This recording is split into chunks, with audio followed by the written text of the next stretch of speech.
As the migration to urban areas increases rapidly, new towns are springing up in the NCR faster than ever. Planned with modern practices and facilities, the social condition of the satellite town Greater Noida worsens each day.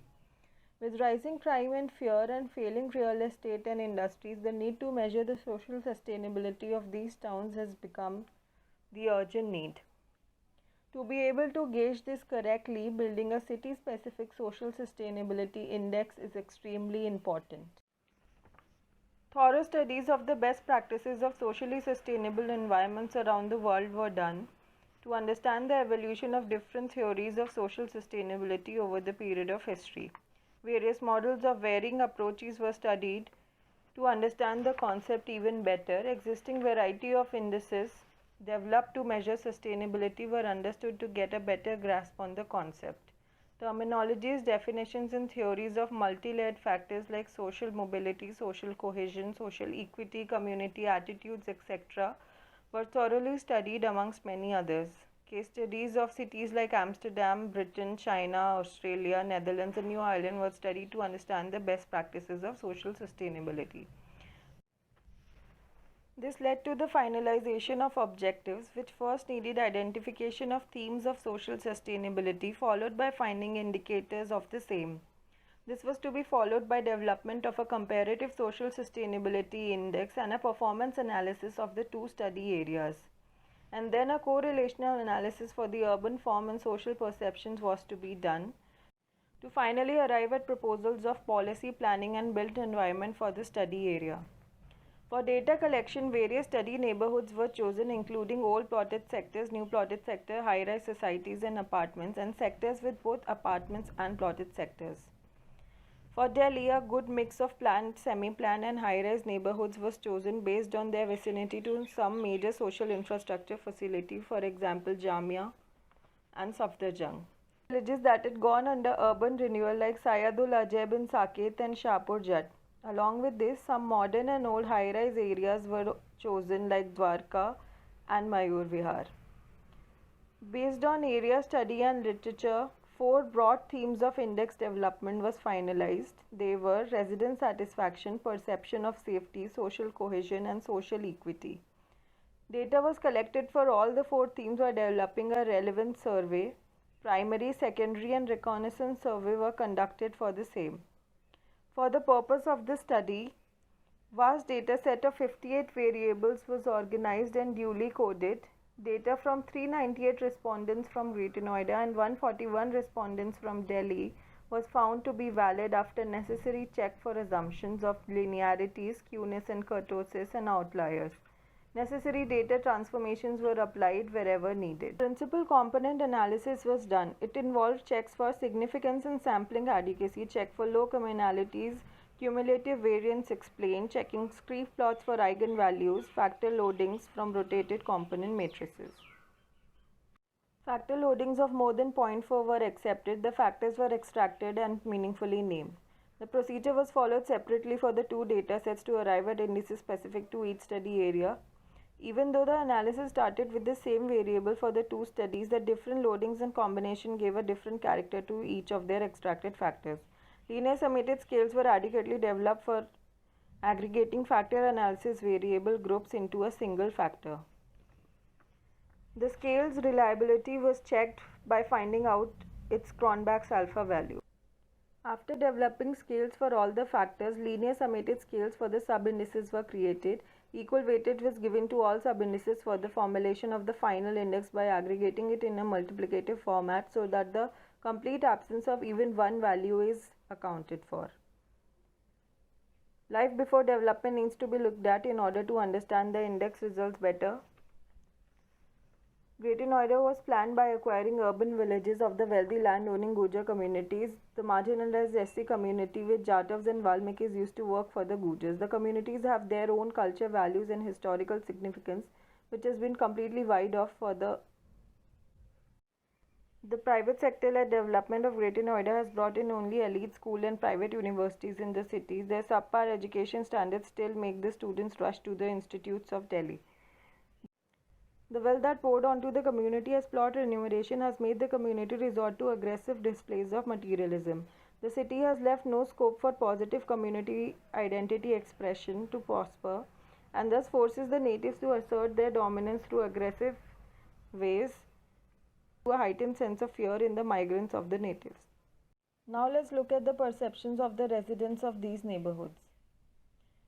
The mean index scores reveal that Greater Noida lags behind Delhi in all the indices, performing the worst in perception of safety and resident satisfaction. Index scores for social sustainability on all sub-indices reveal that Greater Noida lags severely in social development of both its men and women, as even perception of safety is not high for men, let alone women. All the age groups also have better scores in Delhi. Based on the different analysis for migration data, location of workplace, nature of community, etc., 6 main respondent groups were identified to be living in Greater Noida.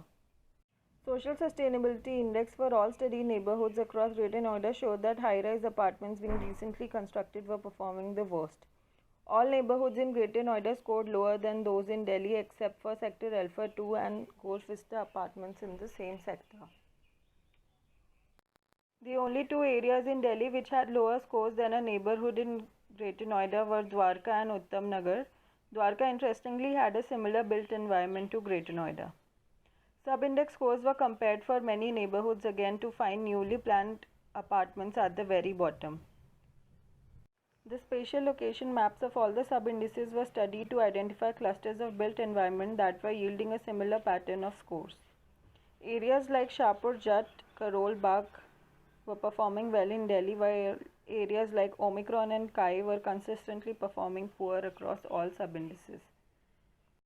Built environment characteristics of these clusters were identified in detail, ranging from history, their purpose of establishment, occupancy, and building typology. To identify the exact correlations of built environment features with index scores, Spearman's correlation of variables were studied to be able to give area-specific proposals for Greater Noida. Cleanliness of neighborhood, condition of road, condition of landscaping, illumination of streets, activity at eye level, activity at night time, functional parks and playground, access to public transit, etc. had positive correlations with overall sustainability. Dangerous activity in nearby area, unoccupied homes, construction sites, empty lots had negative correlations.